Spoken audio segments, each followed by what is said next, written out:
Je déclare mon meublé, spécialiste de la fiscalité et de l'accompagnement des loueurs en meublé, a le plaisir de vous présenter Je découvre le monde du meublé, le podcast à destination de tous les loueurs en meublé. Que vous envisagiez de vous lancer dans l'aventure de la location meublée ou que vous soyez déjà fin connaisseur des avantages de cette activité, retrouvez-nous chaque semaine pour parler conseils, bons plans et suivre ensemble l'actualité de la location meublée.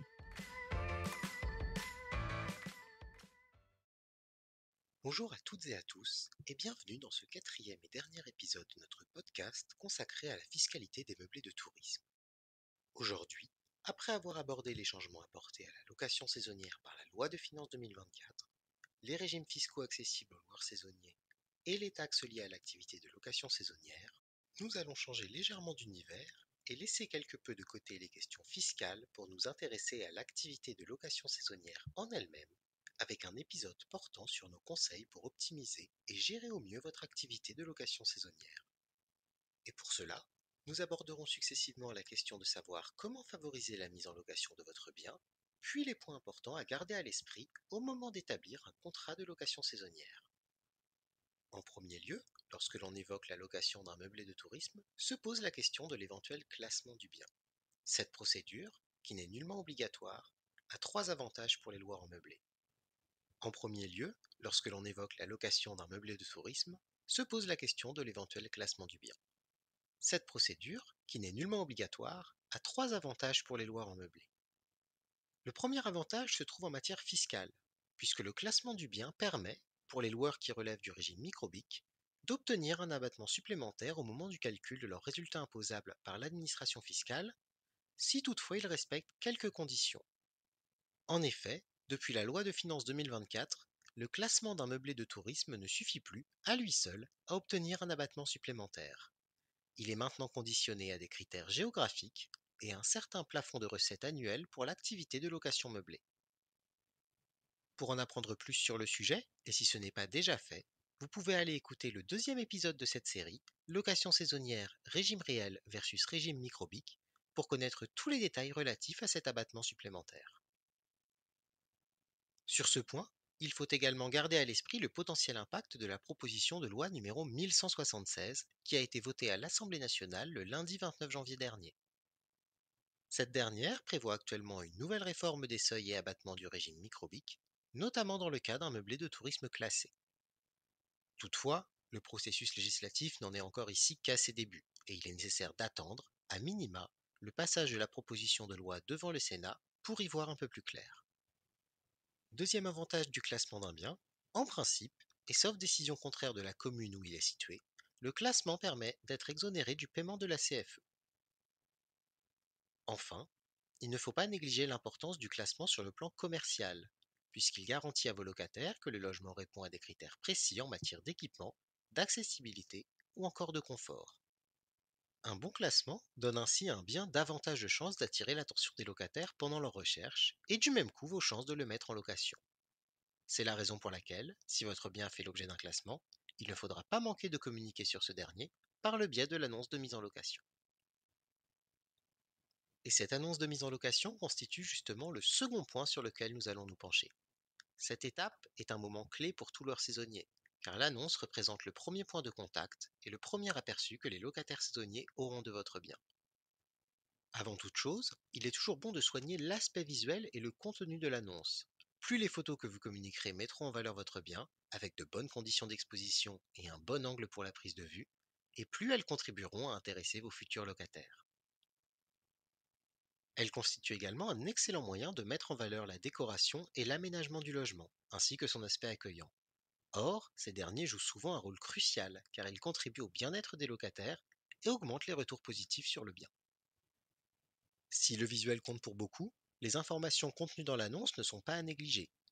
Ainsi, plus la proximité du bien avec les centres d'intérêt recherchés par vos locataires sera mise en avant, plus votre logement sera mis en valeur. Toutes les informations, comme la proximité avec les pistes ou les départs de randonnée pour la montagne, la distance jusqu'à la plage pour la mer, la proximité du centre-ville, des musées ou des transports, comptent parmi les premiers points sur lesquels se focalisent les vacanciers lors de leur recherche. Autre point important, le prix de location. S'il est entièrement libre pour les meublés de tourisme et dépend de nombreux facteurs, il peut être une très bonne idée de l'adapter en fonction des saisons touristiques. Ainsi, proposer des prix différents selon l'affluence peut largement contribuer à augmenter le taux de réservation de votre bien. Enfin, dernier élément de nature à vous aider dans la gestion de votre bien, la question du recours à une agence qui gérera pour vous la mise en location du bien. Si vous n'habitez pas à proximité du logement loué ou que vous n'avez pas le temps nécessaire à y consacrer, vous pouvez en effet déléguer la gestion de votre logement à une agence, d'autant que, si vous relevez du régime réel d'imposition, les frais de gestion sont une charge déductible. Bien évidemment, vous pouvez également faire le choix de louer votre bien à l'aide d'une plateforme de location saisonnière comme Airbnb ou Booking. Passons maintenant à l'aspect juridique de la mise en location de votre bien et à l'établissement d'un contrat de location saisonnière. En faisant recours à une plateforme de location saisonnière, nombreux sont les propriétaires qui font l'impasse sur l'établissement d'un bail saisonnier. Or, en France, la loi impose de signer un contrat locatif saisonnier entre le propriétaire et le locataire, même si la location est temporaire. Il est donc fortement recommandé de faire signer à tout locataire un bail saisonnier pour formaliser la location. Même sur Airbnb ou Booking, indiquer clairement les conditions du contrat dans l'annonce est capital, car en leur absence, le locataire est en droit de refuser de signer le contrat et d'annuler la réservation sans pénalité. Pour faciliter l'établissement d'un contrat saisonnier, il est bien évidemment possible de recourir à un modèle de contrat auquel il ne faudra pas oublier d'annexer un certain nombre de documents. Voyons ensemble quels sont ces documents dans le cas d'un meublé de tourisme. Tout d'abord, vous devrez annexer un état des lieux, dont la forme est libre dans le cas d'une location de courte durée. À cet état des lieux, ne manquez pas d'adjoindre un inventaire des objets, meubles et équipements du logement. Cet inventaire vous permettra de prouver que les 11 équipements minimums nécessaires à la qualification de logement meublé sont bien présents dans le logement à l'entrée du locataire. Il vous faudra également annexer un dossier de diagnostic technique, composé d'un constat des risques d'exposition au plomb et d'un état des risques et pollutions de la zone. Il n'est en revanche, pour l'instant, pas obligatoire de joindre un diagnostic de performance énergétique du logement. Mais cela pourrait toutefois bientôt devenir une obligation, car la proposition de loi numéro 1176 pourrait venir imposer une obligation de communiquer le DPE au locataire, même en cas de location saisonnière. Enfin, la liste des annexes devrait être complétée par un état descriptif des lieux. S'il ne s'agit pas d'une annexe, il y a toutefois un dernier document à ne pas omettre dans le cas de la location d'un meublé de tourisme. En effet, si elle ne constitue pas à proprement parler une annexe, il existe toutefois un dernier document qu'il ne faudra pas oublier de faire remplir à tous les occupants du logement. Il s'agit de la fiche individuelle de police qui est obligatoire si vos occupants ne sont pas de nationalité française.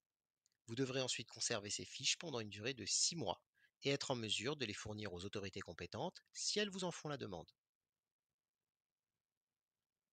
Notre épisode touche à sa fin et avec lui s'achève notre série consacrée à la fiscalité de la location saisonnière.